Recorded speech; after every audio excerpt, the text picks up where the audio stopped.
Tonight, let's talk about one of the most beloved love stories ever written. A story about first impressions, wounded pride, and the courage to change. There's no need to stay awake for every word. Drift whenever you like, and let the story carry you somewhere gentle and warm. Pride and Prejudice.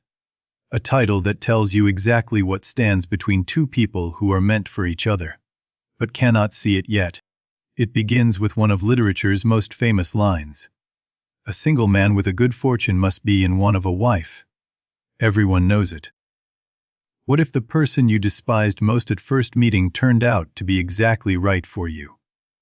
What if your worst judgment became your greatest love? Picture England in the early 1800s. The world runs on strict rules about who you are, who you may speak to, who you might marry. Hertfordshire. Rolling green hills dotted with sheep, country lanes bordered by hedgerows, wildflowers nodding in meadows. A quieter world, a slower time. In a modest country house called Longbourn lives the Bennet family. 5 daughters, no son, and an estate that will pass to a distant cousin when their father dies. Inside the drawing room, Mrs. Bennet flutters with anxiety about her daughters' futures. Her nerves are legendary throughout the neighborhood, her single purpose clear. News arrives that changes everything. Netherfield Park, the grand estate 3 miles away, has finally been let. A young man has taken it. A single young man. His name is Mr. Bingley. He comes from the north with 4,000 or 5,000 a year. Mrs. Bennet can barely contain herself. A single man of large fortune. Mr. Bennet must call on him immediately, she insists. Without an introduction, the girls cannot be introduced. Without introduction, no courtship, no marriage. He teases her terribly, pretending he will not go. Each daughter reacts differently to the drama playing out between their parents in the drawing room. Elizabeth watches the scene with dark eyes full of amusement. Second eldest, 20 years old, with a wit sharper than any in the county, her father's favorite. Her elder sister Jane sits quietly by the window, golden hair catching the light. Beautiful, gentle Jane, who sees only the good in everyone, perhaps too much so. Mr. Bennet visits Mr. Bingley after all. He had done it days ago, in fact enjoying his wife's anxiety the whole time. The Bennet girls may now be introduced. The Meryton assembly is announced. The whole neighborhood will gather to dance, to gossip, and most importantly, to meet the mysterious Mr. Bingley from the north. The days before the ball pass in a whirlwind of preparations. Ribbons purchased, dresses pressed, hair practiced. Hopes rising with each passing hour in the Bennet household. The Bennet carriage arrives at the assembly rooms. Candles blaze through tall windows, music already playing within. The whole county seems to have gathered for this night. Mr. Bingley exceeds every expectation. Handsome, friendly, laughing easily, dancing with everyone. Within 5 minutes, the whole room adores him. He is exactly what was hoped. But beside him stands another man, taller, darker, handsomer still. Mr. Darcy of Pemberley, with 10,000 a year, and he will not dance with anyone at all. Bingley urges him to dance. There sits Miss Elizabeth Bennet, pretty and unengaged. Darcy glances over and delivers his verdict. She is tolerable, but not handsome enough to tempt him. Elizabeth overhears every word. For one heartbeat, hurt flashes across her face.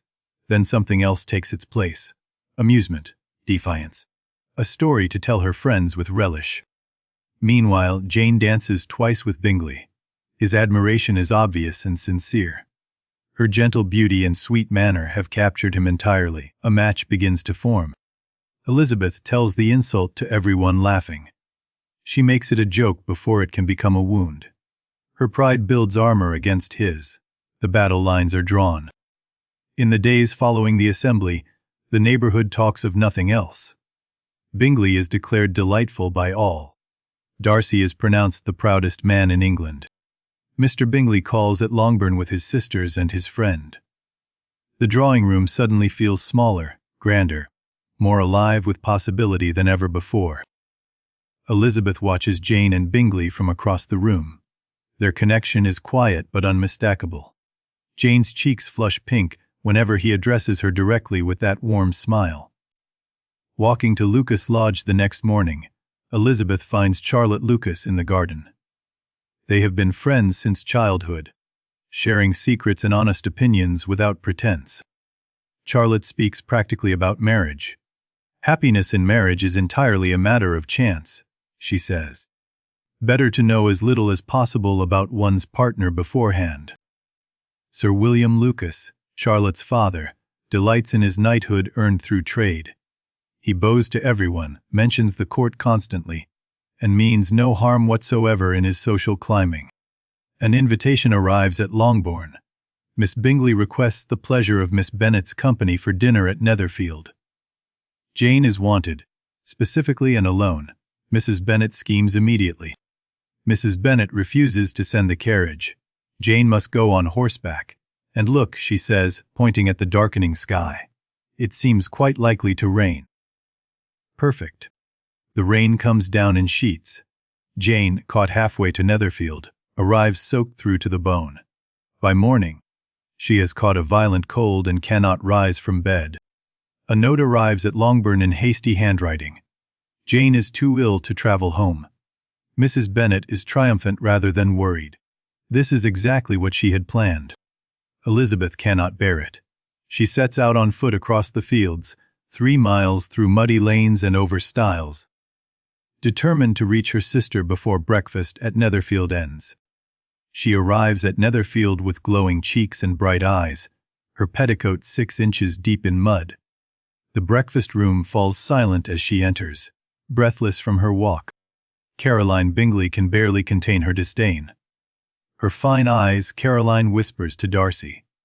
"Did you notice how they were brightened by the exercise?" She means it as mockery. Elizabeth finds Jane feverish and weak, but glad to see her. She smooths her sister's golden hair back from her damp forehead and settles in to nurse her back to health. Elizabeth stays at Netherfield to care for Jane. This means evenings with the Bingleys and with Darcy, trapped among people who consider her beneath them. She does not care. The first evening, Elizabeth sits apart reading while others play cards. She can feel Darcy's eyes on her from across the room, though when she looks up, he looks away. Darcy studies her without meaning to. The liveliness of her mind, the way she tilts her head when amused, the curl that escapes her pins. Something is shifting in his guarded heart. Caroline Bingley takes every opportunity to mock Elizabeth's family. Their uncle in trade, their younger sister's wildness, their mother's vulgarity. Darcy listens but does not join in. When Caroline mentions Elizabeth's connections in Cheapside, Elizabeth looks up calmly. "Their addition does not make them 1 mile nearer Cheapside," she says. Darcy nearly smiles at her wit. Walking on the terrace at dusk, Caroline takes Darcy's arm possessively and invites Elizabeth to join them. Elizabeth declines. The terrace is only wide enough for 3, when they are intimate friends. Elizabeth refuses to be part of their parade to be satirized by Darcy. He protests he never satirizes. Her eyebrow rises. She has caught him, and they both know it. Jane improves slowly day by day. Elizabeth reads to her, brings her tea, keeps her spirits gentle and hopeful. But she is anxious to return home, away from this strange tension. Mr. Bingley inquires after Jane constantly. He sends the apothecary 3 times. His concern is genuine and touching, without any of the reserve that marks his proud friend's demeanor. The conversation turns to accomplished women. Darcy declares a woman must have thorough knowledge of music, drawing languages, and possess something more in her air and manner of walking. Elizabeth cannot help herself. She has never met such a woman, she says. Darcy stiffens. The challenge hangs between them like electricity before a storm. Neither looks away first. At last Jane is well enough to travel. The Bennet carriage arrives, and Elizabeth has never been more relieved. She needs distance from this house and these confusing encounters with Darcy. But Mrs. Bennet arrives with the carriage, and her behavior is mortifying. She speaks loudly of Jane's conquest, makes vulgar comments about 5,000 a year. Elizabeth wants to disappear entirely. Lydia begs loudly for an invitation to dine with the officers. She cares nothing for propriety, only for red coats and dances. Darcy's expression could freeze the Thames in summer. Elizabeth sees every judgment on Darcy's face as he watches her family. She cannot deny her mother is vulgar, her sisters wild. But she will not apologize for who they are. Safe at home again, the sisters sit together in their shared bedroom. Jane speaks hopefully of Bingley. Elizabeth speaks skeptically of Caroline's intentions. They understand each other perfectly, as always. Elizabeth's prejudice against Darcy solidifies like cooling wax. He is proud, dismissive, cruel in his judgments. She has taken his measure completely. She is certain she understands him perfectly now. New excitement arrives in Meryton. A regiment of militia has set up winter quarters in the town. Suddenly the streets are full of officers in handsome red coats, and Lydia is in heaven. Walking in Meryton with her sisters, Elizabeth watches Lydia and Kitty giggle and wave at every passing officer. Jane smiles gently. Elizabeth tries not to despair at their silliness entirely. Then she sees him. A new officer with dark curling hair and the most charming smile she has ever encountered. His name is Mr. Wickham, and his eyes meet hers instantly. The introduction happens naturally through a mutual acquaintance. Wickham bows with perfect grace. His manners are as handsome as his face. Elizabeth feels immediately at ease with him, curious to know more. Just then, Darcy and Bingley ride past on horseback. In an instant everything changes. Darcy sees Wickham. Wickham sees Darcy. Both men turn pale as death, struck silent by the sight. Darcy touches his hat stiffly and rides on. Wickham barely acknowledges him. Elizabeth watches this strange exchange with sharp attention. Here is a mystery, and she intends to solve it. At her Aunt Phillips's card party, Elizabeth finds Wickham again. He seeks her out deliberately, takes the seat beside her, and begins to speak of Darcy as if confiding a great secret. Wickham tells her everything, or what he claims is everything. The late Mr. Darcy loved him like a son, he says. Left him a valuable church living in his will. But the son denied it cruelly. The living was worth £1,000 a year. Young Darcy gave it to another man out of pure spite, Wickham claims. All because he was jealous of his father's affection for Wickham. Elizabeth believes every word. How could she not? It confirms everything she already thinks of Darcy's pride, his cruelty, his arrogance. Wickham is proof that her prejudice is justified entirely. Over following days, Wickham paints himself as noble victim to everyone who will listen. He sought no revenge, wants only peace. The neighborhood embraces him as warmly as it despises Darcy now. Elizabeth's anger toward Darcy deepens into something fixed and certain. She repeats Wickham's story to Jane, to Charlotte, to anyone who asks. Her prejudice spreads like ripples in a pond. A ball at Netherfield is announced. The whole county is invited, and Elizabeth counts the days until she might see Wickham there. Perhaps there will be a confrontation with Darcy himself. The night of the ball arrives at last. The Bennet sisters prepare with unusual care, each hoping for something different from the evening. Elizabeth laces her finest dress with trembling fingers. But when Elizabeth enters Netherfield's glittering ballroom, Wickham is nowhere to be seen. He has not come. She feels his absence like a physical disappointment, a hollow space in the evening. She learns later that Wickham stayed away to avoid Darcy. Of course he did, she thinks. Darcy's cruelty drives even good men from pleasant company. Her anger sharpens like a blade. And there is another man she would rather avoid tonight. Mr. Collins has arrived at Longbourn, her father's cousin. The man who will inherit their home when her father dies. Mr. Collins is a clergyman with a wealthy patron named Lady Catherine de Bourgh. He speaks of nothing else. His patroness, his parsonage, his duty to make amends for the entail. His solution to the entail is simple, he announces. He will marry one of the Bennet daughters. This way the family home will stay in the family. He considers this very generous of himself. He fixes first on Jane, the eldest and most beautiful. But Mrs. Bennet redirects him quickly. Jane is likely to be engaged very soon. Perhaps Elizabeth might suit his purposes instead. Elizabeth has no idea she has been selected as his bride. She knows only that he follows her constantly, appears wherever she goes, and speaks to her with particular meaningless attention always. Collins asks her for the first 2 dances. Elizabeth cannot refuse without rudeness, though she wishes desperately for any escape. She resigns herself to half an hour of purgatory on the dance floor. The dance is everything Elizabeth feared. Collins moves in the wrong direction, steps on her feet, apologizes loudly, and explains at length why dancing is appropriate for a clergyman after all. When she finally escapes Collins, something unexpected happens. Mr. Darcy appears before her and asks for the next dance. She accepts before she realizes what she is agreeing to do with him.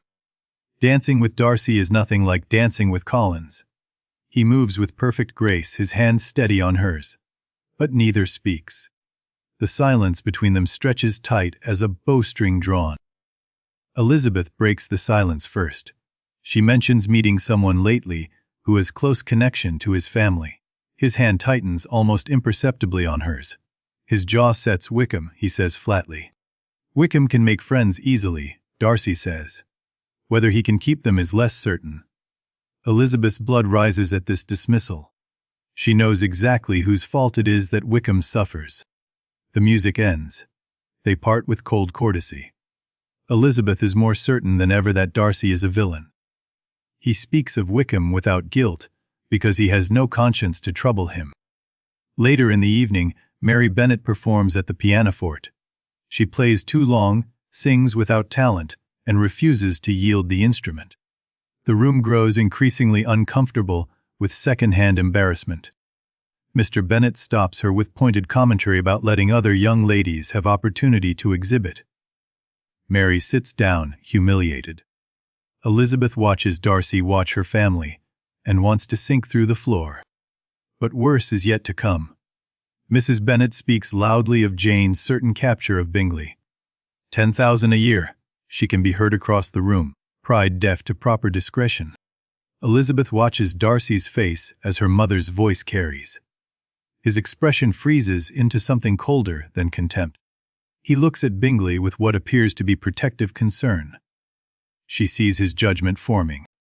Then Collins spots Darcy across the room and decides he must pay his respects. Elizabeth tries to stop him. One does not approach strangers without proper introduction. Collins does not understand or care. Collins introduces himself at length, mentioning Lady Catherine repeatedly. Darcy's face becomes a mask of barely controlled disdain. He replies with cold monosyllables and turns away deliberately. Elizabeth wants to disappear forever. The ball ends at last. Jane glows with happiness from Bingley's attention. Elizabeth carries home only mortification and renewed hatred for the proud Mr. Darcy, who saw every humiliation her family performed. The next morning brings fresh disaster. Collins appears in the breakfast room and asks to speak with Elizabeth alone. He has something of great importance to discuss with her. Mrs. Bennet clears the room. Collins proposes. He lists his reasons methodically. Lady Catherine recommends matrimony. Elizabeth will never receive another offer. His house is comfortable. He considers the matter quite settled and expects her gratitude. Elizabeth refuses him clearly, politely, repeatedly. Collins cannot comprehend rejection. It is usual for young ladies to refuse at first, he explains. He knows she will accept when he asks again later. Mrs. Bennet is furious. She threatens never to see Elizabeth again if she persists in this foolish refusal. But Mr. Bennet supports his daughter. He will never see her if she accepts. Collins recovers with remarkable speed. Within 3 days, he has proposed to Charlotte Lucas instead. Charlotte accepts him immediately, eyes open, knowing exactly what she is choosing. Security over love, certainty over hope. Elizabeth is shocked when Charlotte tells her. Charlotte is sensible, intelligent. How can she marry that ridiculous man? But Charlotte sees clearly what Elizabeth cannot. Not everyone can afford to wait for love. I am not romantic, Charlotte says quietly. I ask only a comfortable home. Considering Mr. Collins's character and situation, my chance of happiness is as fair as most people can boast. Before Elizabeth can fully absorb Charlotte's engagement, another blow arrives. A letter from Caroline Bingley announces that the entire Netherfield party has departed for London. They will not return this winter. Perhaps never. Caroline's letter speaks of Miss Darcy. She hints that Bingley admires his friend's sister greatly. Jane reads the clear message beneath the words. She is being dismissed. The connection is to be broken entirely. Jane refuses to blame anyone. Perhaps Bingley never truly cared. Perhaps Caroline knows best. Elizabeth cannot bear her sister's gentle acceptance. She knows interference when she sees it. Darcy's hand is in this. In January, Jane travels to London to stay with their aunt and Uncle Gardiner. Perhaps she will see Bingley there, renew the connection. Elizabeth hopes, but does not expect much from Caroline's mercy. Jane calls on Caroline Bingley in London. Caroline returns the visit after an insultingly long delay, stays only minutes, and never mentions her brother at all. The snub is complete and unmistakable. Spring comes slowly. Charlotte invites Elizabeth to visit her at Hunsford. Elizabeth accepts. Eager to see her friend and curious about the famous Lady Catherine, who lives at nearby Rosings Park.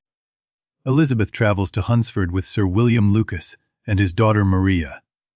The parsonage is modest but pleasant, situated within view of Rosings Park's imposing gates. Charlotte greets her with genuine warmth. Collins shows off every corner of his domain with absurd pride. The closets, the garden, the view of Rosings. Elizabeth keeps her face carefully neutral as he points and preens without end. But Charlotte has made her situation work. She has arranged her life wisely, giving Collins his own rooms, encouraging his gardening, finding quiet corners for herself. She seems, if not happy, genuinely content. Lady Catherine summons them to dinner at Rosings almost immediately. Collins nearly faints with the honor. Elizabeth prepares herself for something between entertainment and ordeal. She is not disappointed by what she finds. Lady Catherine de Bourgh is exactly what Collins promised. Imperious, intrusive, utterly certain of her own importance. She interrogates Elizabeth about her education, her family, her accomplishments with relentless presumption of superiority. Elizabeth answers every question honestly without cowering. All 5 daughters out in society at once. Lady Catherine disapproves. Elizabeth simply agrees that younger ones have just as much right to enjoyment as elder. Easter approaches, and with it comes unexpected company. Lady Catherine's nephews arrive at Rosings for the holiday. One is Colonel Fitzwilliam, pleasant and cheerful. The other is Mr. Darcy. Elizabeth's stomach drops. Why is Darcy here? Elizabeth cannot avoid him now, not with Lady Catherine commanding everyone to attend her constantly. She steels herself for more cold contempt, more silent judgment from those dark eyes. But Colonel Fitzwilliam is delightful company. He seeks Elizabeth out at every gathering, talks easily, laughs readily. He has none of his cousin's stiffness. Elizabeth finds herself genuinely enjoying his attention and friendship. Darcy watches them. He appears at every dinner, every gathering, and his eyes follow Elizabeth with an intensity she cannot interpret. Sometimes she catches him staring, and he does not look away immediately. Stranger still, Darcy begins visiting the parsonage. He comes with Fitzwilliam at first, then alone. He sits, says little, and leaves. Charlotte finds it baffling. Elizabeth finds it inexplicable and slightly irritating. Walking in Rosings Park becomes a game of chance. Every path seems to lead Elizabeth directly to Darcy, who is walking the same grounds at the same hours. Coincidence or intention she cannot say. Colonel Fitzwilliam lets something slip one afternoon. His cousin recently saved a friend from an imprudent marriage. Darcy separated the young man from a lady of inferior connections. Elizabeth's blood turns to ice. It was Darcy. Darcy separated Bingley from Jane. He decided Jane was not good enough, that her family was too vulgar, that the connection should be broken. He destroyed her sister's happiness deliberately. She returns to the parsonage with a violent headache, sick with rage. She cannot face Rosings tonight, cannot pretend civility to Darcy. Charlotte makes her excuses. Elizabeth sits alone with her fury and her pain. A knock at the door breaks the silence. The maid announces a visitor. Elizabeth looks up, expecting Charlotte, expecting no one of consequence. Mr. Darcy walks into the room instead, alone and unannounced. Darcy paces the small parlor like a caged animal. His usual composure has cracked. He runs his hand through his dark hair, struggling to find words that will not come easily. In vain I have struggled, he begins. It will not do. My feelings will not be repressed. You must allow me to tell you how ardently I admire and love you. Elizabeth cannot believe what she is hearing. Mr. Darcy loves her, the proud man who insulted her at their first meeting. But his next words turn her astonishment to cold fury. He speaks of his struggle against his feelings, her inferior birth, her embarrassing family, the degradation such a connection would bring him. He proposes while listing every reason he should not want her. Elizabeth's shock hardens into something colder. She thinks of Jane, weeping quietly in London. She thinks of Wickham, denied his promised future. All because of this proud man now asking for her hand. She refuses him. Her voice is calm but her words cut deep. She accuses him of destroying Jane's happiness, of separating her beloved sister from the man who truly loved her back. She accuses him of ruining Wickham, of denying a worthy man his promised living out of pure malice, of being proud and selfish and cruel. Her voice rises with every charge laid against him. Darcy goes pale. His expression shifts from wounded surprise to something harder. He asks if these are her only objections. If so, he might address them. His voice has gone dangerously quiet. Elizabeth delivers her final blow. From the first moment of their acquaintance, his arrogance and conceit convinced her. He was the last man in the world she could ever be prevailed upon to marry. You have said quite enough, Darcy replies. His voice is ice. He wishes her health and happiness. Then he is gone, the door closing behind him with terrible finality. She is alone. Elizabeth sinks into the nearest chair. Her whole body trembles. She cannot quite believe what just happened. Mr. Darcy proposed. She refused.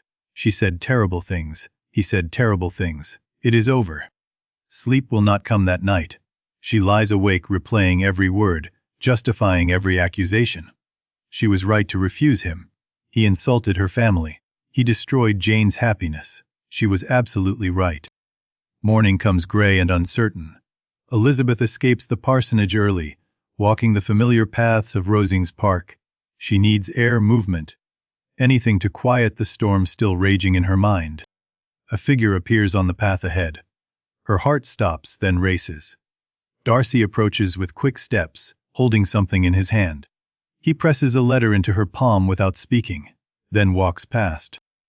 Elizabeth stares at the letter in her hand. Several pages closely written in his bold dark script. Her name on the outside. Her hands tremble slightly as she breaks the seal. The letter begins formally. Be not alarmed, madam. This letter contains no renewal of offers which were last night so disgusting to you. But he demands justice. He will answer her accusations. The first accusation. Jane and Bingley, yes, Darcy admits he separated them deliberately. But not from cruelty. He believed Jane indifferent. Her serene composure showed him no sign of deep attachment to his friend. Elizabeth reads his reasoning with resistance. Jane hides her feelings, always has. But how could Darcy know that? He watched her carefully at Netherfield. He saw only calm contentment, not passionate love. He writes of her family's behavior at the ball, her mother's loud predictions of the match, her younger sister's wildness, even her father's sardonic cruelty to Mary. All of it convinced him the connection was unsuitable. Elizabeth reads with growing discomfort. She cannot dismiss his observations. She was mortified that night herself. She watched Darcy watching her mother, and felt the same judgment he now confesses to having made. Then the letter turns to Wickham. And here, Darcy writes, I shall demand more of your attention. Your accusations regarding him require a fuller answer. What follows changes everything Elizabeth thought she knew. Wickham was raised on the Pemberley estate, Darcy explains. His father was the old Mr. Darcy's steward. The boys grew up together, almost as brothers. The late Mr. Darcy loved Wickham like a second son. A church living was indeed promised to Wickham, but Wickham refused it. He had no intention of taking orders, he said. He requested the value in money instead. £3,000. Darcy paid it. Wickham spent the money in 3 years. He lived dissolute, accumulated debts, and then returned to demand the living after all. He claimed Darcy owed him still. His effrontery was beyond anything Darcy had imagined. But there is worse. Elizabeth reads the next passage with mounting horror. Last summer, Wickham attempted to elope with Georgiana Darcy, Darcy's own sister. She was only 15 years old. He wanted her fortune. Georgiana had been persuaded by her governess, who was in Wickham's confidence. The girl believed herself in love. She was ready to run away with him. £30,000 would have been his prize. Darcy arrived by chance the day before the planned elopement. Georgiana confessed everything through tears. The scheme was stopped only just in time. The story was kept secret to protect her reputation and recovery. Elizabeth's hands shake. She cannot dismiss this as lies. The detail, the pain evident even in formal prose, the mention of Colonel Fitzwilliam as witness. This has the terrible weight of truth. She forces herself to think clearly. Wickham told her his story at their first meeting, before they had any real acquaintance. What kind of man confides such personal grievances to a stranger at first conversation? She remembers Wickham's convenient absence from the Netherfield ball. He claimed he stayed away to avoid Darcy. But Darcy would not have made a scene. Wickham simply did not want to be examined closely. How despicably I have acted, Elizabeth whispers aloud. The words emerge before she can stop them. She has been blind, prejudiced, absurd. She prided herself on her judgment and was utterly, completely wrong. She walked through the world seeing only what confirmed her first impressions. Wickham was handsome and flattering, so she believed him good. Darcy was proud and reserved, so she believed him wicked. Till this moment, she realizes I never knew myself. The words strike her with the force of revelation. She has been as proud as Darcy ever was, in her own different way. She reads the letter again from the beginning. Every word strikes differently now. His explanation of Jane makes sense, even if it pains her. His account of Wickham rings undeniably true. Shame floods through her. She defended Wickham to everyone. She spread his poisonous story through the entire neighborhood. She helped him damage the reputation of a man whose only crime was pride and poor manners. She told everyone Wickham was wronged. She encouraged sympathy for him, and all the while, he was the kind of man who would seduce a 15-year-old girl for her fortune. Elizabeth feels physically ill. As for Darcy's observations of her family, she cannot mount a defense. Her mother is vulgar. Her younger sisters are wild. Her father retreats into sarcasm rather than exerting proper guidance over his household. She cannot blame Darcy for wanting to protect his friend from such a connection. She saw the same faults herself and felt the same shame. The only difference is that he acted and she only cringed. Jane never showed her feelings openly. She was trained to composure, to hiding depth beneath serenity. How could a stranger know the heart that lay beneath that gentle, guarded surface? Even Elizabeth sometimes wondered. The remaining days at Hunsford pass in quiet turmoil. Elizabeth keeps her revolution private. She cannot tell Charlotte what has happened. She walks. She reads. She processes. Everything looks different now through cleared eyes. Darcy and Colonel Fitzwilliam depart Rosings before Elizabeth leaves. She glimpses their carriage from the parsonage window. Darcy does not look back. She watches until the carriage disappears around the bend in the lane. Elizabeth returns to Longbourn with new eyes. The familiar chaos of her family strikes her differently now. She sees what Darcy saw, and she cannot unsee it. But she also sees what he might have missed. Jane is home from London. Still sad, still quietly accepting her loss, but putting on a brave face for everyone. Elizabeth embraces her tightly, keeping her new knowledge locked inside, where it cannot hurt further. She cannot tell Jane about the letter. To explain would mean revealing Georgiana's near ruin. Darcy trusted her with his sister's secret. She will keep it, even from Jane, no matter how much truth costs. New trouble arrives swiftly. Lydia has been invited to Brighton for the summer with Colonel Forster's wife. She is ecstatic, already planning which officers she will flirt with. Elizabeth's blood runs cold with foreboding. Elizabeth begs her father to refuse permission. Lydia is too young, too wild, too thoughtless. Brighton is full of officers and temptation. Nothing good can come of sending her there without proper supervision present. Mr. Bennet refuses to act. Lydia will never be easy until she has exposed herself in some public place, he says. She might as well do it with little expense as possible to her family. Elizabeth leaves the library heartsick. She knows something terrible will happen. She can feel it like a storm building on the horizon. But she has no power to stop what has been set in motion. Summer brings distraction in the form of a journey. Elizabeth will tour the north of England with her aunt and Uncle Gardiner. The Peak District, Derbyshire. The beautiful wild countryside she has always wanted to see. Derbyshire. Elizabeth's heart catches when she sees the name on the map. That is where Pemberley lies. Where Darcy lives when he is not in London. The county suddenly feels charged with possibility and danger. Aunt Gardiner proposes visiting Pemberley. She knew it as a girl, remembers the grounds as particularly beautiful. Elizabeth resists, inventing objections. She cannot face the possibility of encountering Darcy, thereafter everything that happened. She inquires cautiously at their inn. The family is not at home, she is told. Darcy is away. The coast is clear. Elizabeth agrees to visit after all, her heart pounding despite the assurance. The carriage approaches Pemberley through miles of beautiful parkland. Ancient oaks, grazing deer, streams catching sunlight. Elizabeth's heart beats faster with every turn of the wheels, bringing her closer to his home. Then the house comes into view. Elizabeth has never seen anything so beautiful. Stone and glass in perfect proportion, set against wooded hills, reflected in a great lake. She cannot breathe for a moment.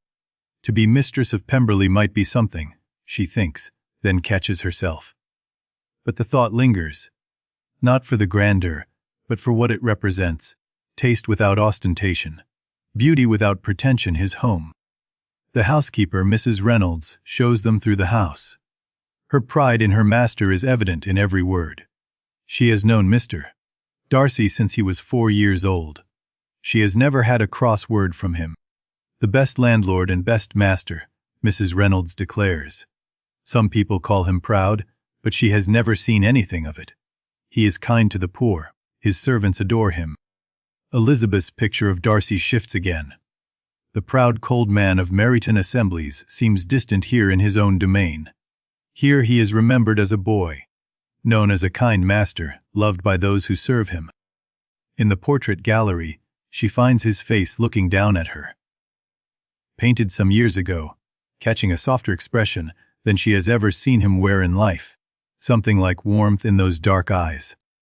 She stands before the portrait longer than she should. The painted eyes seem to follow her. She remembers his voice saying he loved her. She remembers her own cruel response. She looks until the Gardiners call her away. They walk the grounds after the house tour.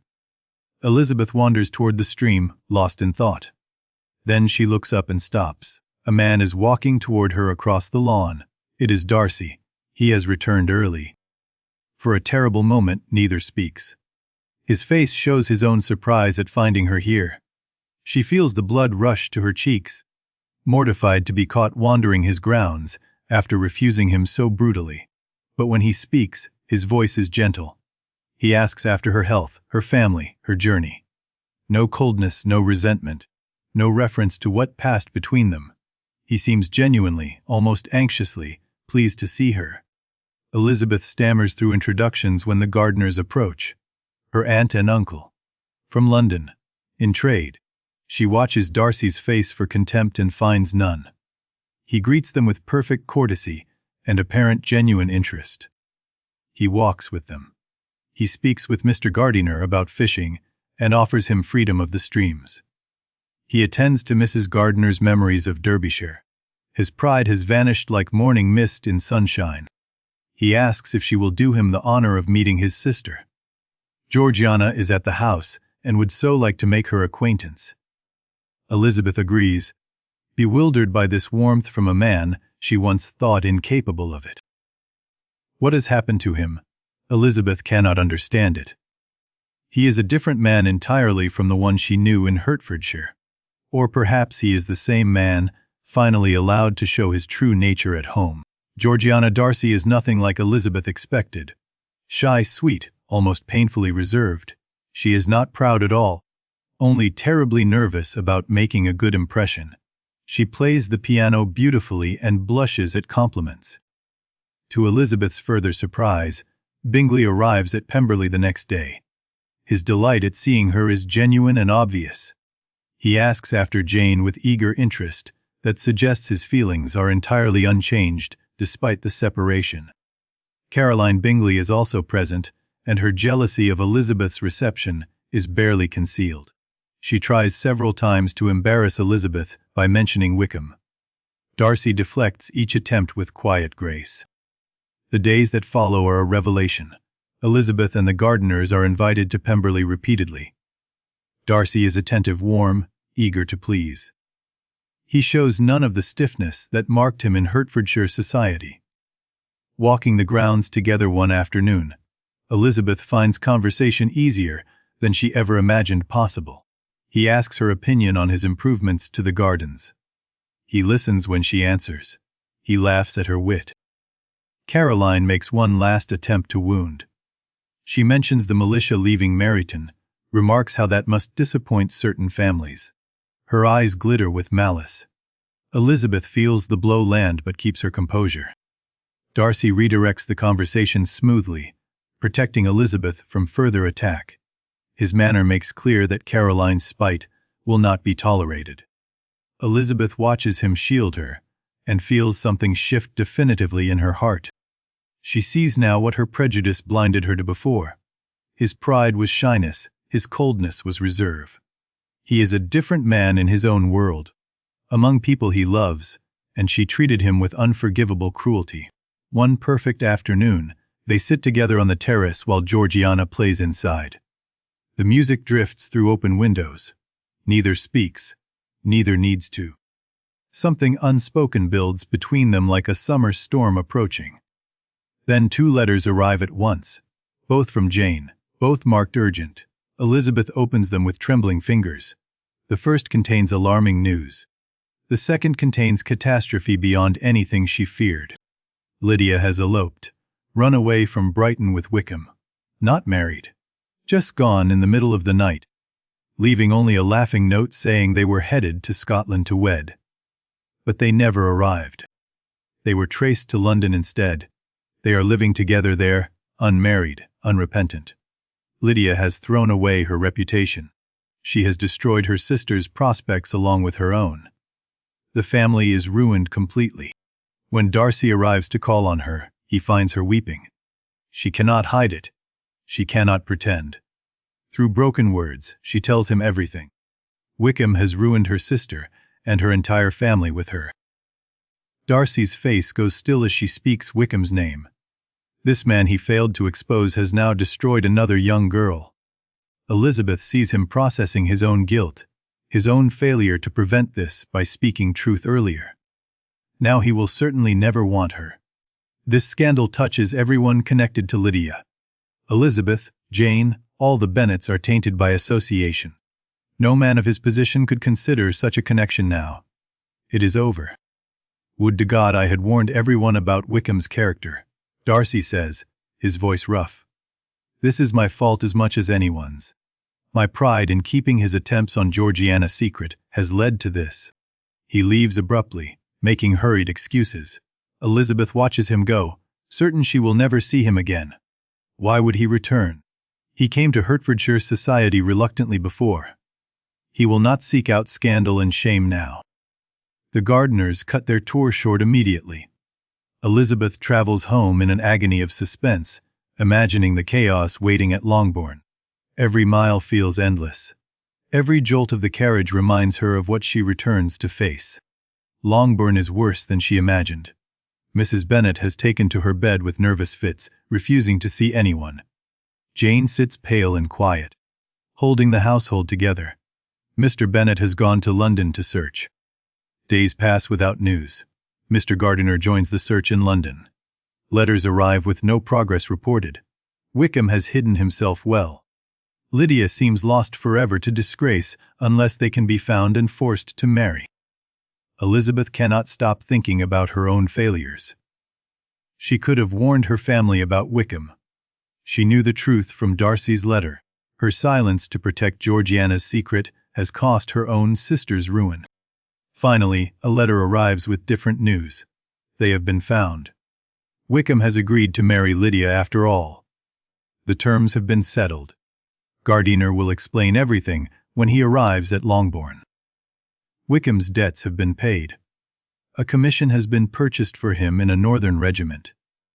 A small settlement has been made on Lydia. Someone has paid for all of this, but who and why? Everyone assumes Mr. Gardiner paid. He is comfortable but not wealthy. Such generosity would strain his resources considerably. Elizabeth thanks him through letters, marveling at his kindness to a family that has brought him only trouble and embarrassment. Lydia returns home married and utterly unashamed. She shows off her ring, boasts of her husband, takes the best seat at dinner. She has no understanding of what she nearly destroyed or how close disaster came. In the midst of Lydia's chatter about her wedding day, she lets something slip. Mr. Darcy was there. At the church, standing with her uncle, he saw it all. Then Lydia claps her hand over her mouth. Elizabeth writes immediately to her aunt. She must know the truth. What was Darcy's involvement? Why was he at the wedding? What has he done? Gardiner's reply arrives within days and changes everything. Darcy found them. Darcy paid everything. Darcy forced Wickham to marry Lydia through a combination of bribery and threat. He did it all himself, alone, wanting no credit, insisting on secrecy. He did it for her. £10,000 at least, Mrs. Gardiner estimates. Perhaps more. Darcy paid Wickham's debts, bought his commission, settled money on Lydia. All to save a family that he once called too vulgar to ally with. He claimed the fault was his. By not exposing Wickham's character publicly, he enabled this disaster. But Elizabeth knows that is not the whole reason. He did it for her, because he loves her still. My feelings and wishes are unchanged, he said at Hunsford, after she rejected him so cruelly. She did not believe him then. She believes him now. Her heart opens fully to what she almost threw away. But he has not written to her, has not called. Perhaps he considers his debt paid and his connection to her family complete. Perhaps saving her sister was obligation, not love. She cannot be certain of anything. Then news arrives that sets Mrs. Bennet into fresh raptures. Bingley has returned to Netherfield. He is opening the house again for the shooting season. The neighborhood buzzes with speculation and hope renewed. Elizabeth's heart leaps at the news for a different reason. Darcy influenced Bingley before. Perhaps he has done so again. Perhaps this return means something beyond shooting season. Perhaps he is engineering another reunion. Perhaps his own. Bingley calls at Longbourn within days of his arrival. And he is not alone. Darcy stands beside him in the drawing-room doorway, his dark eyes finding Elizabeth immediately, holding her gaze with an intensity that makes her breath catch. Elizabeth cannot read his behavior. He is quiet, watchful, letting Bingley carry the conversation. His eyes follow her, but he does not approach. She does not know if he is hopeful or simply finishing what he started. But Jane and Bingley have no such uncertainty. Their connection reignites instantly. Within minutes they are talking only to each other, completing sentences, laughing at shared jokes. The separation has changed nothing between them at all. The gentlemen return the next day, and the next, and the next. Bingley grows more devoted with each visit.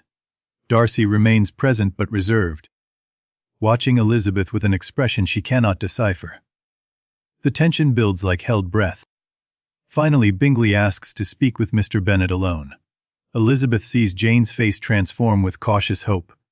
Within the hour, it is settled. Bingley and Jane are engaged. Mrs. Bennet may actually burst with joy. The happiest, wisest, most reasonable end, Mr. Bennet declares. Jane will be settled 3 miles away. She will be happy. Elizabeth smiles with genuine joy for her sister, while her own heart remains suspended in uncertainty. But Elizabeth's uncertainty cannot last much longer. An unexpected visitor arrives at Longbourn that very evening. Lady Catherine de Bourgh descends from her carriage in a fury, demanding to speak with Miss Elizabeth Bennet immediately and alone. Lady Catherine wastes no time. A report of the most alarming nature has reached her. She has heard that Elizabeth Bennet intends to marry her nephew Mr. Darcy. She has come to demand a denial. Elizabeth refuses to give the promise demanded. She will not swear never to accept Darcy. Lady Catherine storms away in outraged defeat, and Elizabeth watches her go with a racing heart and something very like hope. Lady Catherine's visit continues to echo through the house. "Are you engaged to my nephew?" she demanded. Elizabeth gave no promise either way. She refused to be intimidated by rank or fury. "I am only resolved to act in a manner which will make me happy," Elizabeth told her. "Without reference to you, or to any person so wholly unconnected with me." Lady Catherine had never been so defied. Lady Catherine threatened and blustered. She spoke of pollution and disgrace. She insisted Elizabeth was beneath Darcy in every way. Elizabeth heard her out, and then repeated her refusal to promise anything at all. The great lady departed in high dudgeon, her carriage wheels throwing gravel, as she fled her defeat. Elizabeth watched her go with trembling limbs and a strange fluttering hope she barely dared acknowledge. What Elizabeth could not know was that Lady Catherine went straight to Darcy. She reported Elizabeth's insolent refusal to promise. She expected her nephew to share her outrage. She was very much mistaken in that expectation. Elizabeth waits at Longbourn through anxious days, not knowing if her refusal helped or hurt her case. She walks the familiar paths and wonders if she will see Darcy again, or if silence will be her answer. Then one morning, she sees a figure walking toward Longbourn across the fields. Tall, dark-coated, unmistakable. Her heart pounds so loudly she is certain the whole household must hear it. Darcy has come. They walk out together, leaving the house behind, seeking privacy on familiar paths. Both search for words that will not come easily. The silence between them is different now, charged with possibility rather than hostility. Elizabeth speaks first. She thanks him for his kindness to Lydia, for everything he did to save her family. She knows now that it was him. She has wanted to thank him for so long. Darcy tells her of Lady Catherine's report. Her refusal to promise gave him hope. If she truly despised him still, surely she would have agreed never to accept him. But she did not. She left the door open. "My affections and wishes are unchanged," he says, his voice steady, but his hands trembling slightly at his sides. "But one word from you will silence me on this subject forever." Elizabeth's heart stops entirely. She accepts him. Her words are simple, but her meaning is clear. Her feelings have undergone such a change since the spring that she now receives his assurances with gratitude and joy. She loves him. The transformation is complete. Pride has been humbled, prejudice overcome. Two people who judged each other wrongly at first meeting have learned to see clearly and love truly. It took pain, but it brought them here. They walk for hours, talking, explaining, confessing everything. "When exactly did you begin to love me?" Elizabeth asks.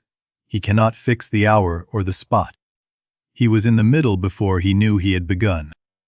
Elizabeth admits how thoroughly she was deceived by Wickham. She is mortified by her own blindness. Darcy listens without judgment. They have both learned hard lessons about the danger of first impressions and fixed opinions held too strongly. Darcy admits her rejection taught him more than any other experience of his life. She showed him how insufficient were all his pretensions to please a woman worthy of being pleased. He was spoiled and selfish before. You showed me how insufficient were all my pretensions, he says. I was properly humbled. Your reproofs were well applied. They have been so painful yet so necessary to my understanding of my own heart and conduct. Two proud people who needed each other to become their best selves. Without her challenge, he would have remained insufferable. Without his example of change, she might never have examined her own prejudices so honestly. Telling the family proves entertaining. Elizabeth approaches her father in his library. Mr. Bennet listens with growing disbelief. Darcy, that proud, unpleasant man who looked at everyone in Hertfordshire as beneath his notice. That Darcy. Mr. Bennet grows serious. He knows Elizabeth could not be happy unless she truly esteemed her husband. He asks for her honest assurance that this is love, not gratitude or ambition. She gives it unreservedly. Elizabeth assures her father that she loves Darcy. Indeed, beyond anything she ever felt for anyone. He is exactly the man who could make her happy, because he challenges and compliments her in equal measure. Mrs. Bennet's reaction is everything Elizabeth predicted and more. 10,000 a year. She cannot speak for several minutes. When she recovers, her delight knows no bounds. Mr. Darcy is suddenly the most wonderful man alive. A double wedding at the parish church. Jane and Bingley, Elizabeth and Darcy, married on the same autumn morning. The Bennet family standing proud. Two daughters settled so well that even Mrs. Bennet is satisfied at last. The story ends with happiness well earned. But what made this story last 200 years and counting? What keeps readers returning to Elizabeth and Darcy again and again, generation after generation? Let us explore. To understand the story, we must understand its creator, Jane Austen, a woman who never married, never traveled far from home, yet somehow understood the human heart with surgical precision and wrote about it beautifully. Jane Austen was born in December 1775 in a small village called Steventon in Hampshire. Seventh of 8 children. Her father was a country clergyman with a good library and a love of learning to share. The Austen household was lively and loving. 8 children meant constant chaos and companionship. They performed plays, wrote stories, staged elaborate family theatricals. Creativity was the family currency, laughter its daily bread. Her father encouraged her education unusual for daughters of the time. He shared his library freely. Jane read Shakespeare, poetry, novels, everything she could find. Words became her companions, stories her playground, language her tool and her delight. She began writing as a teenager. Not serious works but parodies, jokes, miniature novels that mocked the sentimental fiction of her day. Even at 15, her wit was sharp and her observation precise. Her sister Cassandra was her closest confidant. They shared a bedroom, shared secrets, shared everything. When apart, they wrote letters constantly. Much of what we know about Jane comes from Cassandra's careful preservation of her memory. The world Jane knew was small by modern standards. A few villages, a few families, occasional trips to Bath or London. But within that small world, she saw everything. Every human folly, every tender feeling, every social absurdity. The first version of Pride and Prejudice was written in her early 20s. She called it First Impressions then. Her father loved it so much he sent it to a publisher in 1797. It was rejected without being read. But Jane did not stop. She kept writing, kept revising. The manuscripts traveled with her through years of uncertainty. She knew they were good. She waited for the world to be ready to receive them. In 1801, the Austen family moved to Bath. Jane hated leaving Steventon. The rectory had been her only home, her creative sanctuary. Bath was fashionable and crowded, and somehow lonely despite all its society. Something happened in those Bath years that we know little about. A mysterious love affair, perhaps at a seaside resort. A man she cared for deeply who died before anything could come of it. The details are lost to time. There was one brief engagement. A wealthy man proposed, she accepted in the evening, and refused him the next morning. She would not marry without love, even when love seemed unlikely to find her again. Jane Austen never married. Like Charlotte Lucas in reverse, she chose uncertainty and independence over comfortable settlement with a man she could not love. It was brave, and it was costly, and it was entirely her own choice. Her father died in 1805, leaving his widow and daughters with little income. Years of uncertainty followed. They moved from place to place, dependent on the generosity of brothers, their lives unsettled and anxious. Then in 1809, everything changed. Her brother Edward offered them a cottage on his estate at Chawton in Hampshire. Finally, after 8 years of wandering, Jane had a settled home and a room to write in again. At Chawton, Jane's creativity flowered again. She revised her old manuscripts with mature skill. She wrote new novels. The small parlor where she worked had a creaking door that warned her when anyone approached. She liked it that way. Sense and Sensibility was published first in 1811. By a lady, the title page said, women authors were suspect. Respectable ladies did not put their names to novels. Jane remained anonymous throughout her life. Pride and Prejudice followed in 1813. It was an immediate success. Readers loved Elizabeth Bennet, laughed at Mr. Collins, sighed over Darcy's transformation. The anonymous lady author had created something that delighted everyone who read it. Jane called Pride and Prejudice her own darling child. She wrote to Cassandra about it with barely concealed pride. It is rather too light and bright and sparkling, she joked. But she knew its worth. The world she wrote about seems distant now, yet somehow remains completely recognizable. What was life like in 1813 England? Let us step into that world for a moment and see it through her eyes. The Napoleonic Wars raged across Europe while Jane wrote her novels. England was at war for most of her adult life. Her brothers served in the Navy. Yet in her books, war is a distant rumble, barely mentioned. She focused instead on what she knew intimately: drawing rooms and country dances, awkward proposals and sharp-tongued mothers, the thousand small negotiations of daily life among the English gentry. These she understood perfectly and portrayed immortally. Marriage was the central concern of every young gentlewoman's life. Without independent fortune, a woman had few options. Govern, teach, or marry.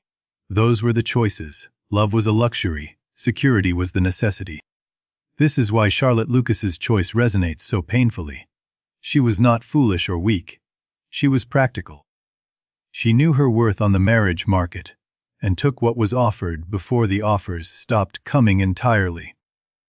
Elizabeth's choice to refuse Collins was radical, even reckless. She risked spinsterhood and poverty for the chance at something better. Jane Austen knew that risk intimately. She had made the same choice herself and accepted its consequences. Class distinctions were rigid and real. 10,000 a year meant something specific. It meant land, tenants, political influence, a seat among the powerful. Darcy's wealth was not just money, but position in the fabric of society. Yet Jane Austen quietly subverted these distinctions. The Gardeners, in trade, are among the most sensible and respectable people in the novel. Caroline Bingley, with her social pretensions, is among the most contemptible. Worth trumps birth throughout. Her quiet radicalism went unremarked in her time. She wrapped her critiques in comedy and romance. Her readers laughed at the satire without always seeing its sharp edges. That was perhaps intentional. Revolutions can be gentle. Jane Austen fell ill in 1816. The symptoms suggest Addison's disease, though we cannot be certain. Her strength faded gradually. She continued writing as long as she could, even as her body failed her. Persuasion was completed with failing hands. Her last finished novel, written as she knew she was dying. It has an autumnal quality, a tenderness for second chances and loves renewed after long separation. She died in July 1817, in Winchester, where she had gone seeking medical treatment. She was 41 years old. Cassandra was with her at the end, holding the sister who had been her other half throughout life. She was buried in Winchester Cathedral. Her epitaph mentions her personal qualities and Christian faith. It says nothing of her writing. The novels that would make her immortal were not considered worthy of mention on her gravestone. Her brother Henry revealed her authorship after her death. The anonymous lady was named at last. Slowly, her reputation grew. Each generation discovered her anew. What was popular became classic, then beloved, then essential. Only 6 completed novels. 6 novels that changed literature. Sense and Sensibility, Pride and Prejudice, Mansfield Park, Emma, Northanger Abbey, Persuasion. Each one perfect in its way. Each one still read and loved today. Why do we still read her? Why does Pride and Prejudice remain the most popular of all her works, more than 2 centuries after publication? The answer lies in what she understood about the unchanging human heart. Her dialogue sparkles like no other writer of her era. Every word reveals character. Mrs. Bennet's nervous chatter, Mr. Bennet's sardonic wit, Darcy's stiff formality softening into tenderness. You hear them speak and know them completely. Elizabeth Bennet may be the most beloved heroine in English literature.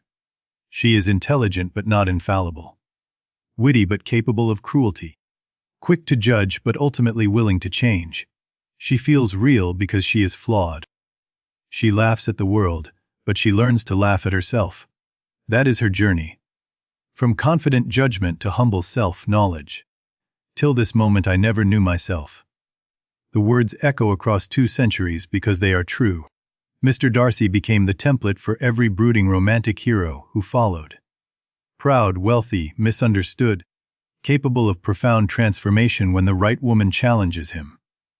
Every Rochester, every Heathcliff, every dark romantic hero owes him something. But Darcy is more than a template. He grows. He changes. He admits he was wrong and works to become better. His transformation proves that love can be a force for genuine personal evolution. Not just feeling but becoming. Together, Elizabeth and Darcy represent what we hope love can be. Not just attraction but mutual challenge.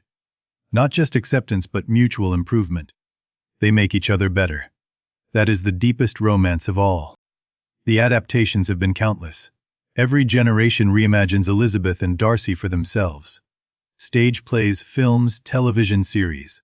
The story proves infinitely adaptable because its core truths translate across any medium and any era. The 1995 BBC adaptation gave us Colin Firth emerging from a lake in a wet, white shirt. That single scene became so iconic it changed how we imagine Darcy forever. It was not even in the book. Helen Fielding's Bridget Jones's Diary reimagined the story for the 1990s. A modern Elizabeth, awkward and self-deprecating. Falling for her own Darcy despite terrible first impressions. The structure proved universal even in contemporary London. Bollywood embraced the story too.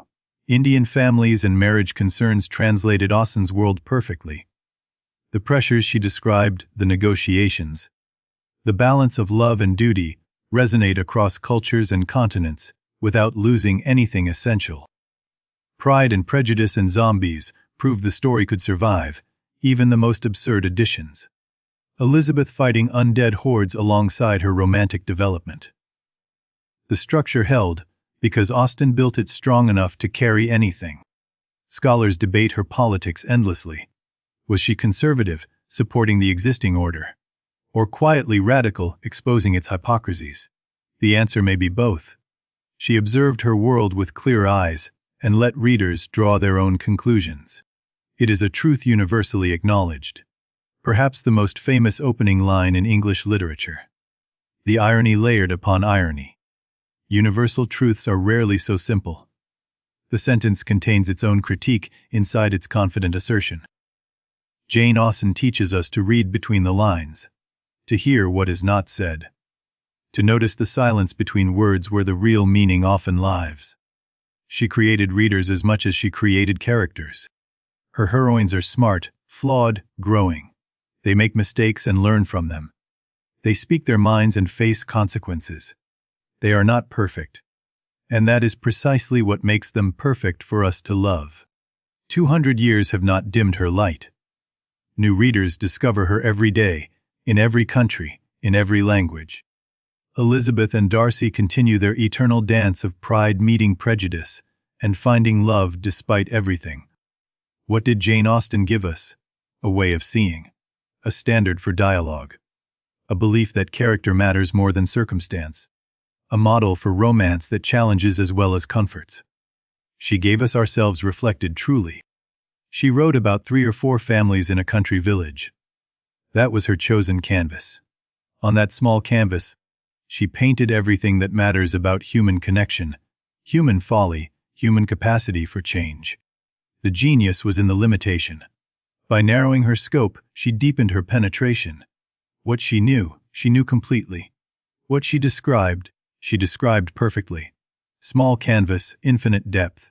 That was her method and her mastery. Elizabeth Bennet walks beside us still. She walks the paths of Longbourn and Pemberley, through ballrooms and along country lanes, forever finding her way from prejudice to love, from pride to humility, from certainty to wisdom. Darcy waits where she left him, changed and hoping, ready to try again with humility learned through rejection.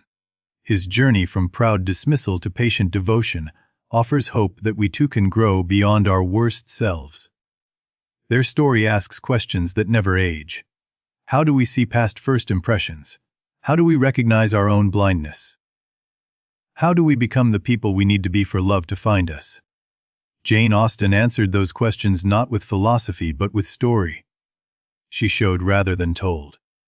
She let her characters learn through action and consequence. She trusted her readers to understand without being lectured. That trust was repaid 1,000,000 times over. Readers understood. They laughed at Mr. Collins, cringed at Mrs. Bennet, cheered Elizabeth's defiance, sighed at Darcy's transformation. They understood because she wrote truth that transcends time. Her gift to us was not just entertainment, though she entertained supremely. It was insight. It was a way of understanding ourselves through characters who feel as real as our friends and neighbors. Till this moment I never knew myself. Those words belong to Elizabeth. But they echo in every reader who has closed the book with new understanding of their own heart and their own blind spots. Perhaps that is Jane Austen's deepest gift. Not just a story about Elizabeth learning to see clearly, but an invitation for each reader to examine their own prejudices, their own pride, their own capacity for change. She wrote in a small room with a creaking door. She created worlds that millions have inhabited since. She died young and anonymous. She lives on, immortal, in every reader who falls in love with her words. Pride and prejudice remains. It will remain as long as people fall in love, misjudge each other, learn from their mistakes, and try again with humbler hearts.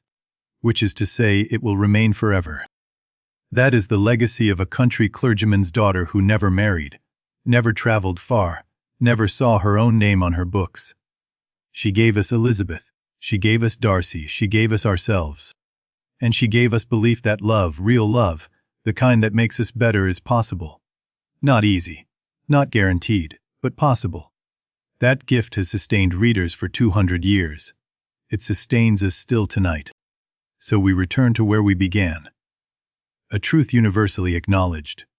But now we know the truth beneath the surface, the irony wrapped inside the certainty, the questions hiding in confident answers. We know now that first impressions can deceive us utterly.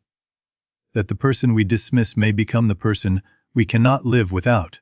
That pride blinds and prejudice distorts everything it touches. Love is not about finding perfection in another person. It is about seeing clearly at last, accepting flaws, choosing to grow together. Elizabeth and Darcy taught each other that truth through pain and patience. Elizabeth had to lose her certainty to find her heart. She was so sure she understood Darcy, so confident in her judgment. The letter shattered everything she thought she knew, and freed her. Darcy had to lose his pride to find his humanity. Her rejection stripped away pretension and forced him to see himself truly. He became the man worthy of her love through that painful awakening. In their dance, their arguments, their misunderstandings, we see ourselves. We have all judged too quickly. We have all clung to wrong impressions longer than we should. Their story is our story reflected back. Have you ever judged someone too quickly? Decided in a moment who they were, then discovered you were terribly wrong. Elizabeth would understand. She made the same mistake and lived to grateful wisdom. Have you ever held a first impression past its usefulness? Kept believing what was comfortable rather than what was true? Darcy would understand too. Pride made him blind until love gave him sight. Jane Austen wrote about her small world, 3 or 4 families in a village, yet she captured something universal about being human. Her questions travel across 2 centuries and arrive fresh every time. The questions she posed are the questions we still ask. How do we see past surfaces to truth? How do we recognize our own blindness? How do we become worthy of love while learning to love worthily? The evening grows late now. The candles burn low in drawing rooms across England. The stories have been told, the dances ended, the visitors departed in their carriages. Time for rest at last. Mrs. Bennet sleeps peacefully at last, her nervous heart finally satisfied. 2 daughters married so well. Her purpose fulfilled. Her anxieties can rest now. At least until morning brings new worries to fret over. Mr. Bennet sits alone in his library with a final book before bed. He misses Elizabeth already, his favorite companion gone to Pemberley. But his pride in her happiness outweighs his loss. At Netherfield, Jane sleeps in gentle contentment. Bingley is everything she hoped, exactly as kind as he seemed at first meeting. Some first impressions are true after all. Hers was among the fortunate ones. And at Pemberley, Elizabeth finds home in the most unexpected place. The estate she once thought she would never see again has become hers. Love led her to exactly where she belongs. Outside, the English countryside settles into its deepest quiet. Sheep fold together in dark meadows for warmth. Owls call across silent valleys. The land breathes slowly under its blanket of stars. Gardens sleep under moonlight now, roses closed against the night air, lavender releasing its last fragrance into darkness. The flowers that witnessed proposals and revelations rest, until dawn calls them back to color. Drawing rooms stand empty across the county, their dramas concluded for another day. Tea services cleared away, pianofortes silent. The spaces where hearts were won and lost wait patiently for tomorrow's scenes. Letters have been written and folded, sealed with wax for tomorrow's post. Confessions and invitations, news and nonsense, all sleeping now in neat piles on writing desks, words waiting to travel and change lives. The lake at Pemberley mirrors stars now instead of sunlight. Its surface holds a perfect sky, doubled and dreaming. The house lights have gone out one by one. All is stillness and reflection. Ancient oaks on the estate hold their silence. They have watched generations come and go, seen love stories begin and end. They will watch many more. Trees keep secrets and keep faith with time. What matters endures. Love endures. Kindness endures. The courage to see ourselves truly and change what we find wanting. These survive when pride crumbles and prejudice fades. These are what remain at the end. What falls away is only pride and prejudice. The barriers we build between ourselves and understanding. The walls we construct to protect ourselves from change. Those were always meant to come down eventually. The story waits here now, complete and patient, ready whenever you wish to return. The characters hold their places like figures in a painting. They will be exactly where you left them, whenever you come back. Elizabeth will always be reading by the window, dark eyes dancing with wit, ready to defend herself and those she loves. She waits in every copy of the book, in every reader's imagination. Darcy will always be learning to smile, discovering that pride must bend to love. His transformation waits forever on the edge of happening, captured in the pages like a butterfly in amber. Their love will always be beginning. The first refusal, the painful letter, the unexpected meeting at Pemberley, the second chance. Every reading brings them together again fresh and new, their journey just starting. 200 years have not dimmed this story. The pages are worn with generations of hands, but the words remain sharp and true. What spoke to readers in 1813 speaks to us tonight still. Perhaps another 200 years will not dim it either. As long as people fall in love imperfectly, struggle to see clearly, and learn through pain to become better. This story will have readers waiting for it. For now, let the night gather softly around you. Let the story settle into your memory like a good dream finding its place. The characters are safe. The ending is happy, all is well. Let the words drift into dreams now. Elizabeth walking through meadows, Darcy waiting at Pemberley, the music of a country dance, the rustle of a letter being unfolded. Carry these images into sleep. Hertfordshire lanes fade into peaceful darkness now. The hedgerows blur, the church spires soften, the village lights dim one by one. The world of the story releases you gently into your own rest. Candlelight gentles into darkness. The last flame flickers and settles. The warm glow fades to moonlight, softer and cooler and perfectly sufficient for rest. No more light is needed until morning comes. The last pages have been turned. The story is complete, this telling of it at least. It will wait unchanged until next time, patient as only stories can be. Sleep now, the book will be here tomorrow. Thank you for walking these paths tonight. Through Longburn's chaos, Netherfield's elegance, Pemberley's revelation. Through Elizabeth's pride and Darcy's transformation. Through Jane Austen's world and into your own dreams. Thank you for meeting Elizabeth and Darcy again, or perhaps for the first time. They are glad of the company. Stories come alive when someone is listening. You gave them life tonight by being here. Sleep well now, wherever you are. In your bed, on your couch, wherever this story found you tonight. You are safe. The night is gentle. Morning will come when it is ready. The story will wait for your return. Elizabeth and Darcy will dance again when you are ready to watch. The ballrooms will light. The gardens will bloom. The letters will be written. All in good time. Rest now. You are exactly where you should be, at the end of a story, at the edge of dreams. Let go of the day. Let go of everything except peace. You have earned this rest. Good night.